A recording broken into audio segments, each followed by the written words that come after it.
Chairman তারিক রহমান এবং interim গভর্নমেন্টের chief adviser professor Mohammad ইউনুসের মধ্যে একটা সৌহার্দ্যপূর্ণ পরিবেশে মিটিং হয়। মিটিংটার ডিউরেশন ছিল প্রায় 1.5 ঘন্টা। মিটিংয়ের পরে একটা যৌথ বিবৃতি ওনারা দুইজন অ্যাপ্রুভ করেছেন, সেটা এখন রিড আউট করবেন আমাদের national security adviser doctor Khalilur Rahman. বিসমিল্লাহির রহমানির রহিম।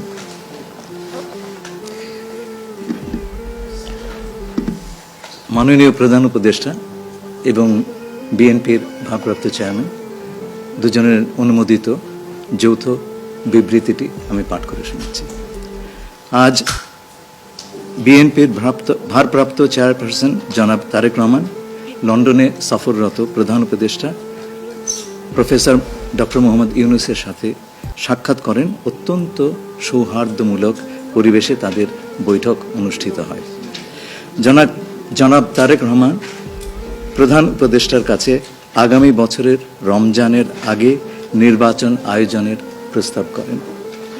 দলের চেয়ারপারসন বেগম খালেদা জিয়াও মনে করেন ওই সময় নির্বাচন অনুষ্ঠিত হলে ভালো হয়। প্রধান উপদেষ্টা বলেন যে তিনি আগামী বছর এপ্রিলের প্রথমার্ধের মধ্যে নির্বাচন অনুষ্ঠানের ঘোষণা দিয়েছেন। সকল প্রস্তুতি সম্পন্ন করা গেলে 2026 সালের রমজান শুরু হওয়ার আগের সপ্তাহেও নির্বাচন আয়োজন করা যেতে পারে।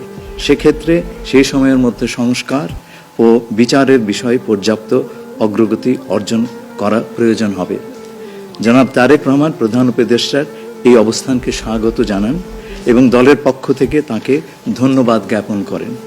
প্রধান উপদেষ্টাও জনাব তারেক রহমানকে ফলপ্রসূ আলোচনার জন্য ধন্যবাদ জানান। আপনাদের সবাইকে ধন্যবাদ। আমরা 7টা কোশ্চেন নিব। আপনারা কোশ্চেনগুলো করবেন হচ্ছে আমাদের national security adviser doctor Khalilur Rahman এবং বিএনপির স্ট্যান্ডিং কমিটির মেম্বার আমির খসরু মাহমুদ চৌধুরী। প্লিজ।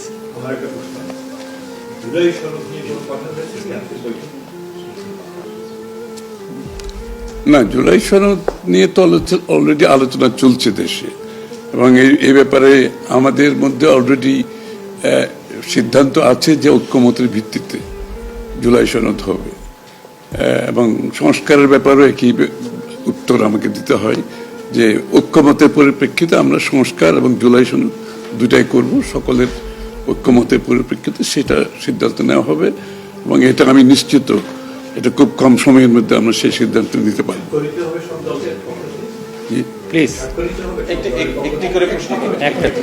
হ্যাঁ, ঐক্যমত যেখানে হবে স্বাভাবিকভাবে ঐক্যমতের পরিপ্রেক্ষিতে যে সিদ্ধান্ত হবে স্বাক্ষরিত তো হবেই, না হওয়ার কোনো কারণ তো নেই। Please please please please please. উনি হচ্ছে যে যেটি বারবার যে কথাটি বলা হচ্ছে যে রুটম্যাপ নির্বাচনের একটি সঠিক তারিখ নির্ধারণে আসলে সমস্যাটা কোথায়?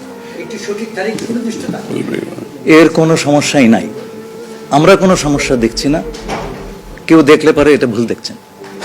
নির্বাচনের সম্পর্কে আজকে যৌথ বিবৃতিতে আমরা বলে দিয়েছি দুপক্ষই, এবং নির্বাচন কমিশন আমরা আশা করব শীঘ্রই একটা তারিখ ঘোষণা করবে।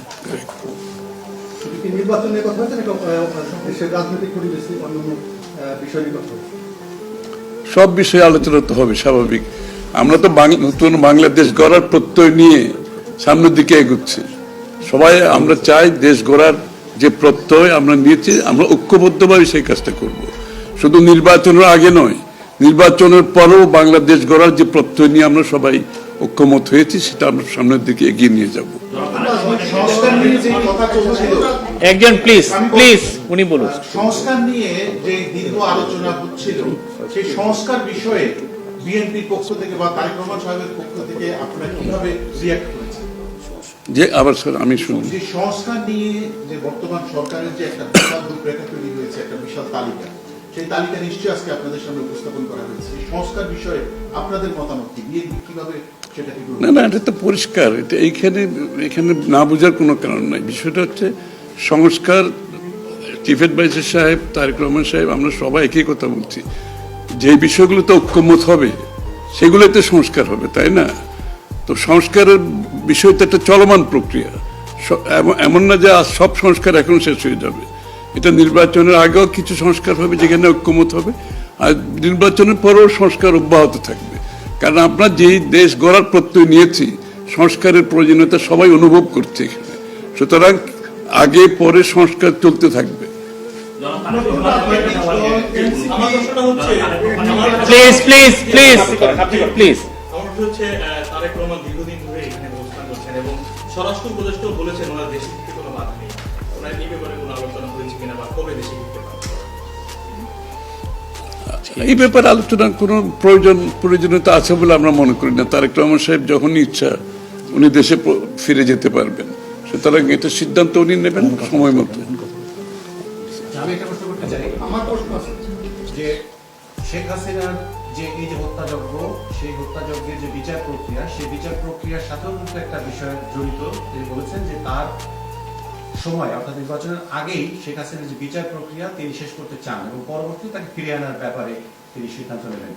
এই ব্যাপারে আলোচনা হয়েছে কিনা, এবং যদি সেটা হয়ে থাকে তাহলে সেটাও এই নির্বাচনের রূপরেখার সাথে এটার কোনো প্রভাব ফেলবে কিনা? যৌথ বিবৃতিতে এর উত্তর দেওয়া আছে। সংস্কার এবং বিচার দুই বিষয়ে পর্যাপ্ত অগ্রগতি কথা বলা হয়েছে এবং আমরা মোটামুটি কনফিডেন্ট যে এই অগ্রগতি আমরা নির্বাচন আগেই দেখতে পাবো। সম্পন্ন করা যাবে। রাজনৈতিক দল এনসিপি নির্বাচন কমিশন সংস্কার ছাড়া নির্বাচনে যাবে না বলে ঘোষণা করেছে। এই বিষয়ে কোনো এই ব্যাপারে এখানে আলোচনার কোনো সুযোগ আছে বলে আমি মনে করি না। এটা স্যার বলেন। কি হয়েছে? সকল দলের সম্মতিক্রমে নির্বাচনটা অনুষ্ঠিত হবে। আমরা সেরকমই চাচ্ছি। নির্বাচন কমিশন এই নির্বাচন কমিশনের অধীনে নতুন রাজনৈতিক দল নির্বাচনে যাবে না বলছে। এটা নিয়ে কোনো আলোচনা হচ্ছে? এটা ওনাদেরকে জিজ্ঞেস করেন। এটা যার প্রত্যেকটি দলের নিজস্ব মতামত আছে, তবে আমরা সকলকে নিয়ে নির্বাচনটা করতে চাচ্ছি। আচ্ছা, তাহলে কি আমরা বলতে পারি যে এপ্রিলে যে ঘোষিত যে নির্বাচনের রূপরেখা, তাহলে সেখান থেকে সরকার কিছুটা সরে আসতে চাচ্ছে বা আসবে? যৌথ ঘোষণায় এই বিষয়টি সুস্পষ্টই বলা আছে। আপনারা শুনেছেন, যদি সকল কাজ সময় মতো আমরা করতে পারি এবং বিচার ও সংস্কারের ব্যাপারে পর্যাপ্ত অগ্রগতি হয়, তাহলে নিশ্চয়ই সেটা করা যেতে পারে। এখানে আমি একটু অ্যাড করি যে ইয়ের সাথে, যে মিটিংটা প্রথমে আমাদের দুই সাইডের ডেলিগেশনের সাথে হয়েছে এবং পরবর্তীতে 1-to-1 ওনারা দুজনে দীর্ঘ সময় আলোচনা করেছেন। আপনারা কি সন্তুষ্ট কিনা? নিশ্চয়ই সন্তুষ্ট, নিশ্চয়ই সন্তুষ্ট। শুধু আমরা তো বলছি নির্বাচনের আগে নয়, নির্বাচনের পরও দেশ গড়ার ক্ষেত্রে আমরা সবাই একসাথে কাজ করতে হবে, নতুন বাংলাদেশ করতে হবে। আর সন্তুষ্ট না হলে তো যৌথ ঘোষণা আসবার কথা নয়। এখন যে বিচার প্রক্রিয়া চলছে বিগত সরকারের বিভিন্ন, আপনি একবার কোশ্চেন শেষ করে দেন। প্লিজ। না না, আরেকটা লাস্ট কোশ্চেন নিব, লাস্ট একটা কোশ্চেন নিব। জি, জাতীয় ঐক্যমত্যের সরকার গঠনের বিষয়ে কোনো আলোচনা হয়েছে কি? না, এটা তো নির্বাচন পরবর্তী সিদ্ধান্ত, যারা নির্বাচিত হবে তাদের সিদ্ধান্ত। সুতরাং এখানে তো আলোচনা হওয়ার কিছু নাই। Thank you. Thank you.